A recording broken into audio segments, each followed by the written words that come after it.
हमारा कोई पीछा तो नहीं कर रहा? हाँ, कोई पीछा नहीं कर रहा। लाइट, मेरी हालत खराब होती जा रही है। लाइट, मुझे सेब चाहिए, कैसे भी करके मुझे सेब दिलवाओ प्लीज।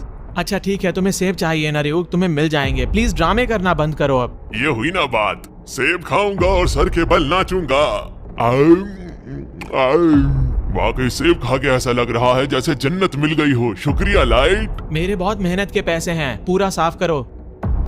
मैंने इतना कंजूस इंसान पहले कभी नहीं देखा। हाँ। दूसरी तरफ एल और मेरे डैड मुझ पर लगातार पैनी नजर बनाए हुए हैं। मैं जानता था कि सारे कैमरास कहाँ पर हैं। उसके बावजूद भी मैंने चिप्स के पैकेट में टीवी रखकर एक हाथ से चिप्स खाए और दूसरे हाथ से क्रिमिनल का नाम लिखा। तुम टीवी देख रहे हो? नॉर्मली मैं घर पर टीवी देखता था, लेकिन अगर मैं टीवी नहीं देखूंगा तो मेरे डैड को और एल को मुझ पर शक हो सकता है, इसलिए मैंने टीवी खोल दिया।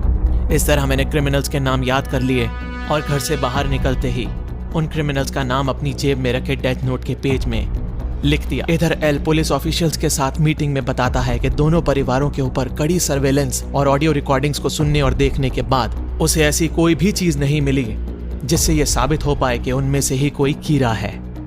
वो कैमरा और माइक हटाने की बात करता है और ये भी कहता है कि अगर उसे सबूत नहीं मिला तो इसका मतलब ये नहीं कि सब बेगुनाह और निर्दोष हैं।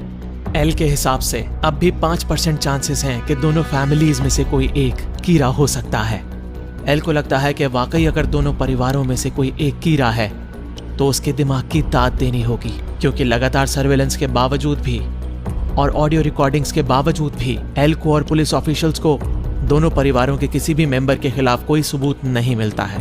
एल को अभी यकीन है कि वो एक दिन कीड़ा को जरूर पकड़ के रहेगा, लेकिन वो दिन कब आएगा ये एल भी नहीं जानता। सुनो लाइट, मैंने पूरे घर में चेक कर लिया, सारे कैमरास हटा दिए हैं। ये क्या, तुम अब भी मुझसे बात नहीं कर रहे? अरे हाँ, हमें ये तो पता ही नहीं कि सारे माइक्स हटाए हैं या नहीं। मैं जानता था कि एल इतनी जल्दी हार नहीं मानेगा, और मैं ये भी जानता था कि एल अगर जापान पुलिस के साथ काम कर रहा है तो उसकी टीम में मेरे डैड भी जरूर शामिल होंगे। मैं एल की असली आइडेंटिटी जानना चाहता था और उसे अपने डैड के सामने रिवील करना चाहता था, ताकि जल्द से जल्द मेरे डैड उसे सलाखों के पीछे डाल दें। एल को खत्म करते साथ ही मैं अपनी नई दुनिया का भगवान बन जाऊंगा। आज मेरा एंट्रेंस एग्जाम है और मेरी मॉम और मेरी सिस्टर बहुत एक्साइटेड हैं। आप लोग ज्यादा चिंता कर रहे हैं, मेरा एडमिशन हो जाएगा। अरे बेटा जल्दी आओ, एग्जाम शुरू होने वाला है। क्या कर रहे हो, जल्दी करो। एग्जाम स्टार्ट होने में अभी भी 3 मिनट बाकी हैं। एग्जाम शुरू हो जाता है और इतने आसान क्वेश्चंस को देखकर मेरा मूड खराब हो जाता है। और तभी एग्जामिनर की नजर एक अजीब से स्टूडेंट पर पड़ती है। उसका बर्ताव बहुत ही अलग था, मुझे वो बहुत ही अजीब लग रहा था। एंट्रेंस एग्जाम का रिजल्ट आता है, मैं उसमें एक और स्टूडेंट के साथ फर्स्ट आता हूँ। मुबारक हो, तुम कॉलेज स्टूडेंट बन गए। फर्स्ट आने की वजह से मुझे स्टेज पर बुलाया जाता है और मेरे साथ उस दूसरे स्टूडेंट को भी बुलाया जाता है जिसका नाम है हिडाकी ryuga। सुनने के बाद सब में सनसनी फैल जाती है, क्योंकि हिडाकी ryuga जापान का एक बहुत पॉपुलर पॉप स्टार भी था। मुझे याद आ गया था, ये वही स्टूडेंट था जो बहुत अजीब तरह से बैठा था। मुझे लगता था जैसे वो अपनी ही दुनिया में खोया हुआ हो। हिडाकी के कपड़े देखकर और उसका बर्ताव देखकर सब लोग उसके बारे में तरह तरह की बातें बना रहे होते हैं। लाइट यागामी, तुम्हारे डैड पुलिस के चीफ हैं, मैं उन्हें जानता हूँ। ग्रेजुएशन के बाद तुम भी पुलिस एजेंसी ज्वाइन करना चाहते हो ना? वो मेरे बारे में बहुत कुछ जानता था। उसे ये पता था कि पुलिस की मैं पहले काफ़ी केसेस में बहुत मदद कर चुका हूँ।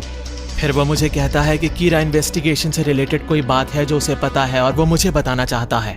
मैं किसी को कुछ नहीं कहूँगा। क्या बात है? मुझे बताना था कि मैं ही एल हूँ। और ये बात सुनने के बाद मेरे पैरों के नीचे से जमीन निकल जाती है। मुझे ये बंदा पहले ही अजीब लग रहा था, लेकिन ये एल हो सकता है ये मुझे नहीं पता था। मैं अपना आपा खो रहा था और मुझे होश में आना जरूरी था।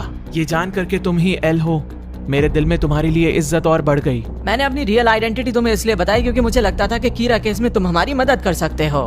मुझे पता है लाइट कि तुम्हारे कीड़ा होने का चांस बहुत कम है, यानी कि 5%, लेकिन कभी कभी 5% भी बहुत ज्यादा होते हैं मेरे दोस्त। अब मैं एल का चेहरा और नाम दोनों जानता था, लेकिन अगर ये वाकई एल है तो ये जरूर मेरे डैड के साथ काम कर रहा होगा, और अगर इसकी मौत होती है तो ये बात साफ हो जाएगी कि कीड़ा मैं ही हूँ।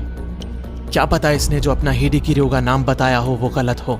हिडाकी ryuga नाम से एक बहुत बड़ा पॉप स्टार भी है। कहीं मैं गलती से डेथ नोट में इसका नाम लिखते लिखते उसको ना मार दूं, और अगर वो मर गया और ये नहीं मरा तो इसे ये बात पता चल जाएगी कि मैं ही कीरा हूँ। कैमरास और माइक्रोफोन्स हटने के बाद मुझे लग रहा था कि मुझ पर से शक हट गया है, लेकिन एल का इस तरह से मेरे सामने आ जाना मुझे इस बात का एहसास दिला रहा था कि मुझ पर शक अब भी पूरी तरह से बरकरार है। आज एल से मिलने के बाद तो मुझे भी मजा आ गया। लाइट, तुम्हें कैसा लगा? तुम्हारा काम मजे लेने का है रियुक, तुम मजे लेते रहो। कुछ देर के बाद एल अपनी कार में बैठकर निकल जाता है। मुझे यकीन नहीं हो रहा, वो मेरे सामने था और मैं उसका कुछ नहीं कर पाया। मैं बहुत ही गुस्से में था और रियुक ने मुझे पहले इतने गुस्से में कभी नहीं देखा था। लाइट को ऐसा बर्ताव करते हुए इतने गुस्से में मैंने पहले कभी नहीं देखा। ये वाकई काफी परेशान लग रहा है। मैंने कभी सपने में भी नहीं सोचा था कि एल ऐसे सामने से आकर मुझे अपनी आइडेंटिटी बताएगा। अगर मैंने एल को अभी मार दिया तो पुलिस को पता चल जाएगा कि मैं ही कीरा हूँ, क्योंकि उसने सिर्फ मुझे ही अपनी आइडेंटिटी बताई है। पता नहीं वो असली एल है भी या नहीं। उसे लग रहा होगा कि वो जीत गया और मेरे हाथ में कुछ भी नहीं है।